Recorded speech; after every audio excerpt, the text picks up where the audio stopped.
그 다락죽 단점은 그때 조선시대에 구하기 쉽진 않았습니다. 오늘처럼 이렇게 소가 많고 풍부한 그런 우유가 이제 공급되는 건 아니었기 때문에 왕실에서도 그 다락국 이제 원료를 만들기 위해서 아예 그 암소를 따로 구해서 키웠다고 하는 기록들도 있습니다.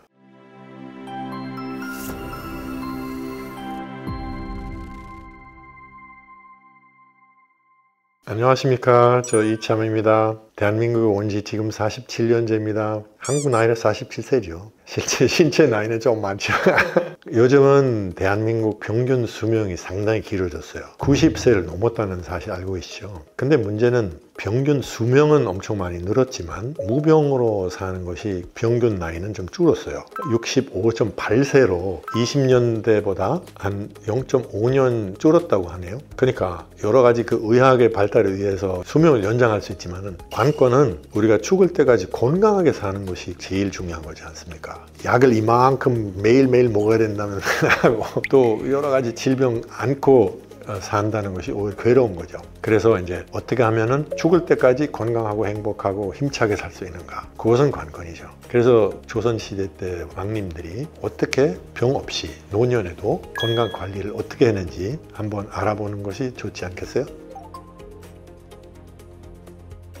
조선시대 때는 이렇게 우리처럼 뭐 혈압약이고 당뇨약이고 뭐 이런 여러 가지 약제는 없었잖아요. 그러니까 음식에 의지할 수밖에 없었죠. 그래서 왕실에서 나이 드신 그런 왕님들 위해서 음식들을 이제 여러 가지 있겠죠. 그 중에는 죽이 상당히 대표적인 음식인 것 같습니다. 다양한 재료들 들어가죠. 그 중에는 다락죽이라는 거 있습니다. 다락은 말린 우유를 의미합니다. 특히 동의보감에 따르면 우유죽을 장복하면은 노인에게 가장 좋다고 쓰여 있어요. 노년기 왕들에게 가장 사랑받았던 음식이죠. 노년에 가장 필요한 미네랄이 칼슘인데 다락죽에 칼슘이 많이 포함되어 있던 것은 사실이죠. 그래서 골다공증 예방이나 굴욕 상실 예방하고 그런 역할을 하죠. 다락죽에 대해서 상당한 그 좋은 효능이 있었다는 것을 알지만은 그 다락죽 단점은 그때 조선시대에 구하기 쉽진 않았습니다. 오늘처럼 이렇게 소가 많고 풍부한 그런 우유가 이제 공급되는 건 아니었기 때문에 왕실에서도 그 다락국 이제 원료를 만들기 위해서 아예 그 암소를 따로 구해서 키웠다고 하는 기록들도 있습니다. 근데 오늘날 사실 우리는 우유를 구하기가 상당히 쉬우니까 오늘날의 그 다락죽을 제대로 이렇게 활용해서 그 약효를 우리가 많이 활용할 필요가 있습니다. 그리고 인조가 무척 사랑했던 죽이 구손왕도고이라는 것이 있습니다. 거기 9가지 약재를 가루로 만들어 가지고 죽으로 끓인 이 음식이 인조는 아주 빠져버렸다고 하는데요. 심지어 어느 날은 인조가 자주 아픈 사나들 불러 모아서 과인이 아플 때마다 이 보양식을 먹으니 아주 좋았다라며 권하까지 했다고 기록이 되어 있습니다. 동의보감에서도 이 구손왕도고에 대한 칭찬은 이어집니다. 구손왕도고는 소화를 잘 되게 하고 면역력을 높인다라는 것을 소화력이 약한 노인들에게 적극 권장했다고 하는 것입니다. 하여튼 그런 보양식들은 음식으로 또 약으로 세종대왕 때부터 조선시대 후기까지 널리 먹는 노년왕의 건강식이 되었다고 합니다. 또 특별히 준비된 수라 음식에는 노년기에 왕들 위해서 풍어가 있어요.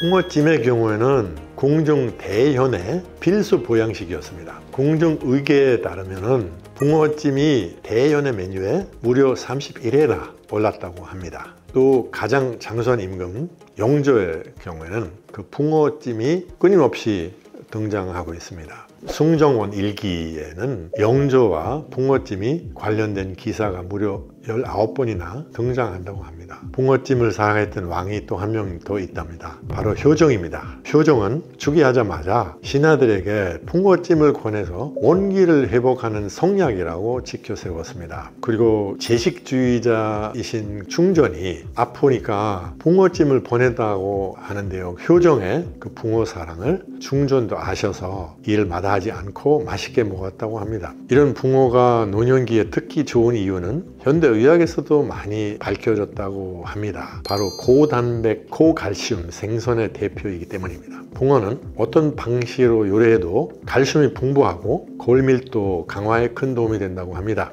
또 철분과 불포화 지방산이 풍부해서 빈혈이나 각종 성인병의 예방에 탁월한 효능이 있다고 하네요.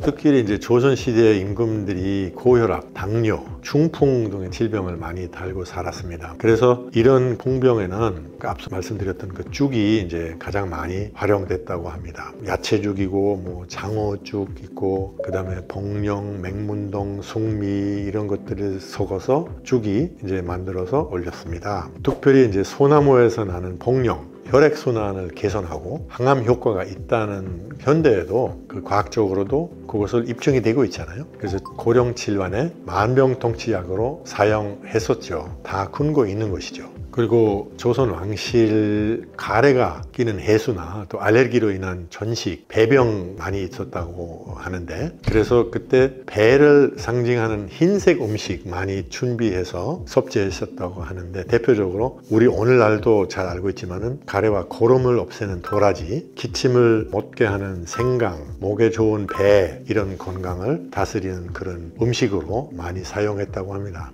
이 밖에도 조선시대 때부터 그 기른 도종 오걸개로 만드는 탕, 우엉을 넣고 만든 수제비 등도 풍병의 약으로 처방되었답니다.